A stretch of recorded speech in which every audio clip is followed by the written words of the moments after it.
ಯಾಕ ಬರೀ ಮನುಷ್ಯರ ಕಡೆಯಿಂದ ತಪ್ಪಕೈತಿ, ದೇವ್ರ ಕಡೆಯಿಂದ ಆಗುವಲ್ಲ. ಆದ್ರೂ ಅಲ್ಲೇ ಹೋಗಿ ಮತ್ತು ತಲೆ ಬಾಗ್ತೇವಿಲ್ಲ ಮತ್ತೆ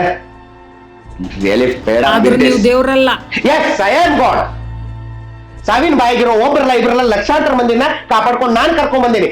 ನಿಮ್ ದೇವ್ರು ತನ್ನ ಕಡೆ ಕರ್ಕೊಳಕತ್ತಿದ್ದ. ಅವನ ಕಡೆ ಎಷ್ಟು ಶಕ್ತಿ ಐತಲ್ಲ ಅಷ್ಟ ಶಕ್ತಿ ನನ್ ಕಡೆನೂ ಐತಿ. ನಾನ್ ಮಾಡಿರೋ ಒಂದ್ ತಪ್ಪಿಗೆ ನಂಗೆ ಶಿಕ್ಷೆ ಆಗ್ಬೇಕಂದ್ರೆ ಮತ್ತೆ ಅವಂಗ್ ಯಾಕೆ ಬಿಡ್ತೀವಿ? ನಾ ಮಾಡಿರೋ ತಪ್ಪೇನೆ ಒಂದು ಟ್ಯೂಬ್ ಯೂಸ್ ಮಾಡೋದು ನೆನಪರಿದೆ, ಒಂದಿಷ್ಟು ಪಾರ್ಟಿಕಲ್ಸ್ ತೆಗೆದು ಹೋಗೋದು ನೆನಪರಿದೆ. ಇಷ್ಟಕ್ಕೆ ನಾನು ಅಪರಾಧಿ ಅಂದ್ಮೇಲೆ ಮತ್ತಾವ ಲಕ್ಷಾಂತರ ಮಕ್ಕಳನ್ನ ಹುಟ್ಟಕ್ಕಿಂತ ಮೊದಲು ಕೊಂದಿರ್ತಾನ, ಹುಚ್ಚಿದ ಅಂತಂದ್ರೆ ಅಂಗವಿಕಲ ರೈಟ್ ಕುಟ್ಟ ಕಿವುಡ ಮುಖ ಇಂಥವ್ರು ಹುಟ್ಟಿಸ್ತಾರಲ್ಲ, ಅದಕ್ಕೆಲ್ಲ ಲೆಕ್ಕ. ನಿಮ್ ದೇವ್ರೆ ಜನಕ್ಕೆ ರೋಗ ರುಜಿನ ಕೊಟ್ಟ ತ್ರಾಸ್ ಕೊಟ್ಟಾಗ ಆ ಜನ ನನ್ನ ಕಡೆ ಬರ್ತಾರ, ನಾ ಅವ್ರಿಗೆ ಆರಾಮ್ ಮಾಡಿ ಕಳಿಸ್ತೀನಿ. ಮತ್ತು ಅವ ದೇವ್ರೆ ನಾನು bloody doctor. Yes, as I am powerful as your so called God. ಅವ್ ಮಾಡಿರೋ ಇಷ್ಟೊಂದು ಅಪರಾಧಕ್ಕೆ ಅವ ಅಪರಾಧಿ ಅಲ್ಲ ಅಂದ್ಮೇಲೆ ನನ್ನ ಒಂದು ತಪ್ಪಿಗೆ ನಾನು ಅಪರಾಧಿ ಅಲ್ಲ.